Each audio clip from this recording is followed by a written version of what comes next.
7,200 కోట్ల రూపాయలు ఏదైతే ట్యాక్స్ రెవల్యూషన్ సెంట్రల్ కేంద్ర ప్రభుత్వం ట్యాక్స్ కలెక్ట్ చేస్తుందో దాంట్లో 42% రాష్ట్రానికి ఇవ్వాల్సి ఉన్నప్పుడు 7,200 కోట్లు మన రాష్ట్రానికి కేంద్ర ప్రభుత్వం ఇచ్చింది.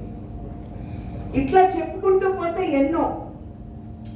కనుక ఇవన్నీ కూడా సమర్థవంతంగా మనం ప్రజల్లోకి తీసుకుని వెళ్ళాలంటే క్షేత్రస్థాయి వరకు పై నుండి కింద వరకు కూడా మన పార్టీ బలంగా ఉంటేనే. బూతులు, మండలాలు ఇవి పటిష్టంగా ఉన్నట్లయితే ఖచ్చితంగా ఏ విషయం అయినా సరే మనం ప్రజల వద్దకు తీసుకెళ్ళడానికి చాలా సునాయాసంగా ఉంటుందనేటువంటి విషయం మనం గమనించాలి. కనుకనే మన పార్టీ ఎప్పుడు కూడా సంస్థాగత పరం, 2 కళ్ళు ఏ రాజకీయ పార్టీకైనా. ఒకటి సంస్థాగత పరమైనటువంటి బలం, రెండవది రాజకీయ కోణం నుండి ఏ రకమైనటువంటి కార్యాచరణతోటి మనం ముందుకు వెళ్తామని. సంస్థాగతంగా చూసుకున్నట్లయితే ఇవాళ మండలాలు, బూతులు పెద్ద సంఖ్యలో మనం వేసుకోగలిగాం. అదే విధంగా రాజకీయ కోణం నుండి చూసినట్లయితే ఏవైతే నేను ఇప్పుడు ఇవన్నీ చెప్పాను వీటిని ఏ విధంగా మనం ప్రజల వద్దకు తీసుకుని వెళ్తాం. మనం పొత్తులో ఉన్నాం. పొత్తు యొక్క ధర్మాన్ని కూడా నిర్వహించవలసినటువంటి బాధ్యత మనందరి మీద ఉన్నది. దానికి తోడుగా ప్రజలు కనుక క్షేత్రస్థాయి సమస్యలు ఎదుర్కొన్నట్లయితే ఆ సమస్యల పట్ల మనం అవగాహన పెంచుకుంటూ ఎప్పటికప్పుడు ప్రజలు మరియు ప్రభుత్వానికి మధ్య వారధిగా పొత్తు ధర్మాన్ని నిర్వర్తిస్తూ ఎప్పటికప్పుడు ప్రభుత్వం దృష్టి కూడా ఈ విషయాలు తీసుకెళ్లవలసినటువంటి బాధ్యత మన మీద ఉంది.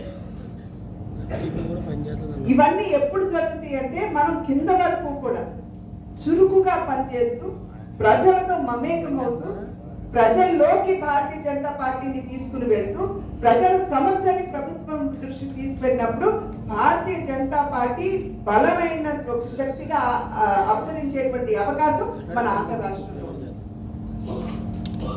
కనుకనే ఇవాళ కొత్త అధ్యక్షులు వచ్చారు, అదే విధంగా కొత్త మండలాధ్యక్షులు వచ్చారు. చురుగ్గా పనిచేసేటువంటి యువతరం మన కళ్ళ ముందు కనపడుతుంది. మనం వేసుకునేటువంటి కమిటీలు కూడా సర్వవ్యాపి సర్వస్పర్శి అంటాం మన పార్టీలో.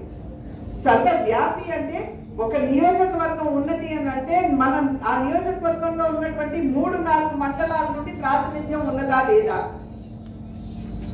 ఆ నియోజకవర్గంలో ఉన్నటువంటి సామాజిక సమీకరణకి అనుగుణంగా మన కమిటీ వేసుకున్నామా లేదా, మహిళలకి ఇవ్వవలసినటువంటి ప్రాతినిధ్యం ఇచ్చామా లేదా, ఈ విషయాలన్నీ కూడా మీరు చాలా దగ్గరగా తరిచి చూస్తూ దీంతో పాటుగా సమర్థవంతంగా పనిచేయగలిగినటువంటి కార్యకర్తలు వేసుకోండి.